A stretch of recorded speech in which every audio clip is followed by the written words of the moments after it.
जय श्री राम। शंखनाद में आपका स्वागत है।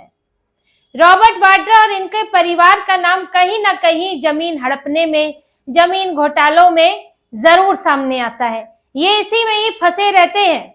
एक रॉबर्ट वाड्रा जो डीएलएफ और हरियाणा सरकार के जमीन घोटाले में फंसे हुए हैं।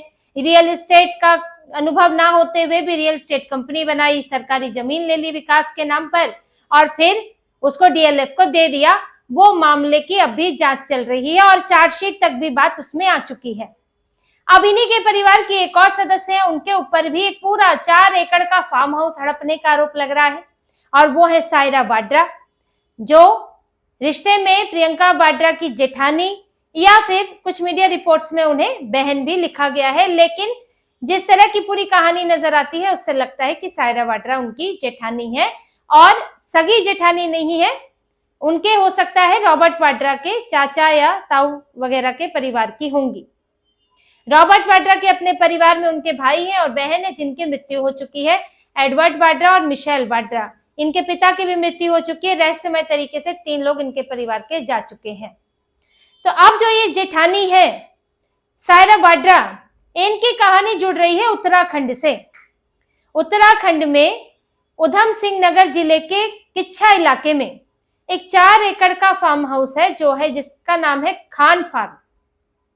अब ये जो फार्म हाउस है ये सायरा वाड्रा के मौसी का फार्म हाउस है, कुलसुम खान का फार्म हाउस।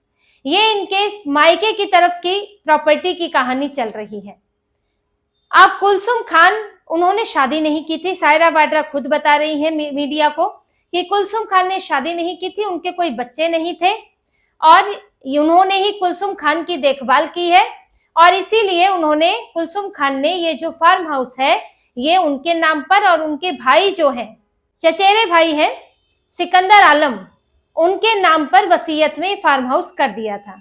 लेकिन अब विवाद ये है कि उनकी एक और मौसी जो है नसरीन खान 90 साल की है और उनका कहना है कि ये फार्म हाउस उनका है। वो अपने पूरे परिवार में इकलौती बची हुई है और ये फार्म हाउस जो है वो उनके नाम पर इस तरह से हो जाता है और वो उस फार्म हाउस के अंदर है, वो बाहर नहीं आ रही है। सायरा वाड्रा जो है बाहर से हंगामा कर रही है। अब ये तो आपको लग रहा होगा कि ये प्रॉपर्टी का मामला है, हर परिवार में होता है। बात आपकी ठीक है, लेकिन यहाँ अब आगे क्या होता है? कांग्रेस के विधायक तिलक राज बेहड़ 100 कार्यकर्ताओं के साथ उस खान फार्म के गेट पर इकट्ठा हो जाते हैं, विरोध प्रदर्शन करते हैं और कहते हैं इस फार्म हाउस को खाली करें। नसरीन खान 90 साल की बुजुर्ग महिला, और यहीं तक नहीं रुकते, कहते हैं तिलक राज बेहड़ कहते हैं कि मैं तो आत्मदाह कर लूंगा यहाँ पर अगर इन्होंने खाली नहीं किया। ऐसा लग रहा था कि उन्हीं की प्रॉपर्टी है। ये तो कांग्रेस में चापलूसी का स्तर है। वो विधायक है और राहुल गांधी जो संविधान लेकर घूमते हैं, जरा इनको बोले कि पढ़ भी ले, वो संवैधानिक पद पर है, वो इस तरह से किसी मामले में नहीं बैठ सकते हैं। आपके पास कोई शिकायत लेकर आ जाता है तो आप उसे सही कानूनी प्रक्रिया के तहत उसका हल करेंगे, ना कि खुद वहां पर बैठ जाएंगे, क्योंकि आपको भी नहीं पता है कि असल में संपत्ति किसकी है। तो आप कैसे एक साइड ले रहे हैं और आप वहां पर दबाव डाल रहे हैं। पूरी कांग्रेस एक तरह से, पूरी कांग्रेस एक महिला पर दबाव डाल रही है, एक बुजुर्ग महिला पर। अब ये मुद्दा बीजेपी ने भी उठाया कि ये जो उनका बीजेपी का अब कहना है, प्रदीप भंडारी ने प्रेस कॉन्फ्रेंस की कि नसरीन खान का है ये फार्म हाउस और इसे जबरदस्ती खाली कराया जा रहा है और उसके लिए राजनीतिक ताकत का इस्तेमाल किया जा रहा है। अब तिलक राज बेहड़, क्या वो अपनी मर्जी से आए हैं? क्या ये उनका अपना मामला है? ऐसा तो है नहीं। तो उन्हें भेजा किसने है? और क्योंकि ये वाड्रा परिवार का मामला है तो तिलक राज बेहड़ ये भी नहीं कर सकते कि मुझे खुश करना है तो चलो अपनी मर्जी से चल पड़े। कुछ मामले ऐसे होते हैं ना, जैसे कि राहुल गांधी किसी बात पर विरोध प्रदर्शन कर रहे हैं, या दिल्ली में उन्होंने किसी चीज का विरोध किया, या राहुल गांधी का कोई अपमान हुआ तो गली मोहल्ले का अपना अपना नेता उठ के चला जाता है, हम तो राहुल गांधी का समर्थन करेंगे।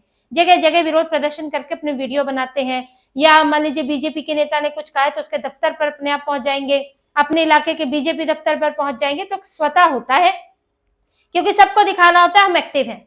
लेकिन ये क्योंकि वाड्रा परिवार का मामला है तो तिलक राज बेहड़ ऐसे नहीं जा सकते, क्योंकि अगर कुछ गड़बड़ हो गई तो कांग्रेस के ऊपर सवाल उठेगा और तिलक राज बेहड़ को जवाब देना पड़ेगा। यानी कि तिलक राज बेहड़ को कहा गया है, ऊपर से परमिशन लेकर आए हैं कि वाड्रा के मामले में दखल दो और वहां पर दबाव बनाओ। और किसने भेजा? प्रियंका वाड्रा के करीबी भी माने जाते हैं। और ननद किसकी है? जेठानी किसकी है? प्रियंका वाड्रा की है। अब ये लग भी रहा होगा भाई, अब हो सकता है कि सायरा वाड्रा ने कहा कि कांग्रेस की क्या इतनी भी नहीं चलती? भाई उत्तराखंड में तो सत्ता में भी रही है, अब आप एक फार्म हाउस भी खाली नहीं करा सकते। कुछ कहा होगा, रॉबर्ट वाड्रा को कहा होगा, या फिर हो सकता है कोई हिस्सेदारी हो रॉबर्ट वाड्रा की, कौन जानता है। एक 4 एकड़ का फार्म हाउस है, आखिर कांग्रेस को इतनी क्यों पड़ी है उसे खाली कराने की कि अपने विधायक को भेजा जा रहा है? क्या कोई हिस्सेदारी है उसके अंदर? क्योंकि जो सायरा वाड्रा है वो तो भाई अब इन्हीं के परिवार की हो गई है। तो इसमें कई झोल है इसमें कि 4 एकड़ का फार्म हाउस क्यों खाली किया जा रहा है। इनका परिवार तो जमीनों के मामले में ऐसा फंसा है कि ये ऐसा लगता है कि जहां जगह मिले वहां हड़प ले। प्रियंका वाड्रा ने हिमाचल में एक फार्म हाउस बनाया हुआ है, उसको लेके भी सवाल खड़े होते हैं कि वहां की जो कांग्रेस सरकार है उसने नियमों को ताक पे रखकर जो है वो बनवाया है। रॉबर्ट वाड्रा का तो मैंने आपको बता ही दिया। अब ये सायरा वाड्रा का भी मामला है। एक तो आप देखिए इनके परिवार में ऐसा है कि इतनी खिचड़ी पकी हुई है कि किसी को कुछ समझ ही ना आए। अब कहने को तो रॉबर्ट वाड्रा, इनके पिता जो हैं राजेंद्र वर्मा थे, ये हिंदू थे, शादी कर ली मॉरीन वाड्रा से, एक ईसाई महिला से, और विदेश चले गए रहने। और वहां पे इन्होंने, लगता है कि अब मॉरीन वाड्रा ने इनको ईसाई बना दिया, सारे बच्चे ईसाई हो गए, बपतिस्मा हुआ, ये तक खबर हालांकि पुष्टि नहीं है लेकिन ऐसा कहा जाता है। और इनके नाम भी आप देख लीजिए, रॉबर्ट, मिशेल और रिचर्ड वाड्रा।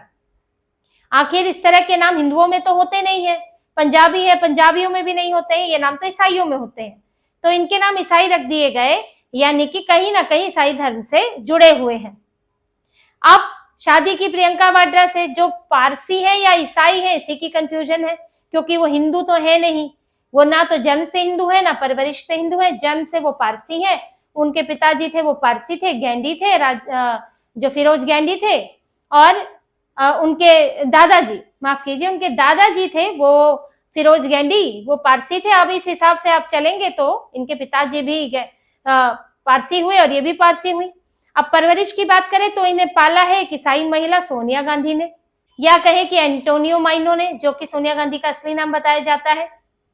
तो ये कितना धर्म के मामले में बड़ा ही अजीब गरीब किस्म का परिवार है। कोई किसी धर्म का, कोई किसी धर्म का, खिचड़ी पकी हुई है।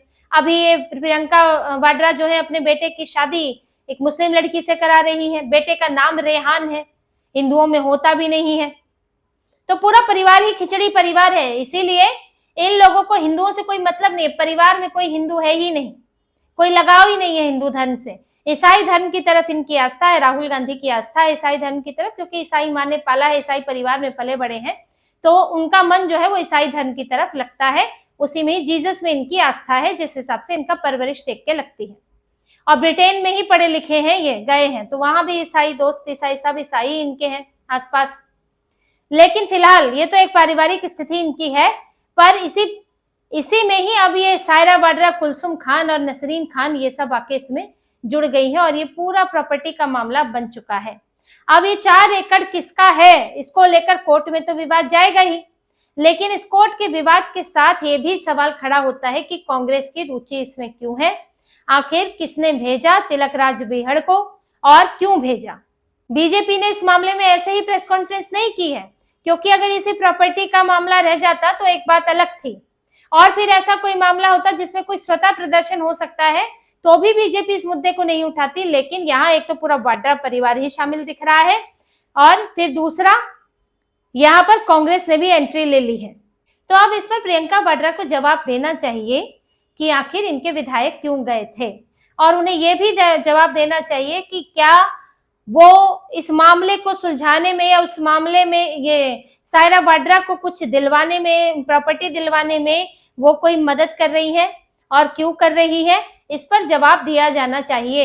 नहीं तो कांग्रेसियों को इस मामले से दूर रहना चाहिए था। अभी नसरीन खान वहां से जाने को तैयार नहीं है। उनका कहना है कि हम तो यहाँ बरसों से रह रहे हैं, सन 1939 से हम लोग यहाँ रह रहे हैं, और अब तो मैं अपने परिवार की इकलौती बची हूँ, तो ये मेरा है और मैं यहाँ से नहीं जाने वाली हूँ। वो नहीं जाना चाहती वहां से। अब ये तो आपस में रिश्ते में है, एक मौसी है, एक भांजी है, लेकिन झगड़ा ऐसा चल रहा है, प्रॉपर्टी का झगड़ा। तो अब देखिए, प्रॉपर्टी तो एक है, लेकिन हिस्सेदार कितने हैं? क्या ये 2 हिस्सेदार हैं या फिर वाड्रा परिवार में और भी हिस्सेदार हैं? क्या प्रॉपर्टी मिलने के बाद कोई और डील हुई है? तो ये सब चीजें हैं। अब मामला उठा है, देखो कहां तक जाता है। आगे इसमें जो भी जानकारी आएगी वो मैं आपको बताऊंगी। लेकिन फिलहाल रॉबर्ट वाड्रा का परिवार एक और जमीन हड़पने कब्जाने के मामले में फंसता हुआ दिख रहा है। कम से कम ऐसे आरोप तो उनके ऊपर लग रहे हैं। तो इसी तरह की और खबरें और विश्लेषण आपके लिए लाते रहेंगे। हमसे जुड़े रहिए, सब्सक्राइब कीजिए, कमेंट कीजिए। बहुत बहुत धन्यवाद। जय श्री राम।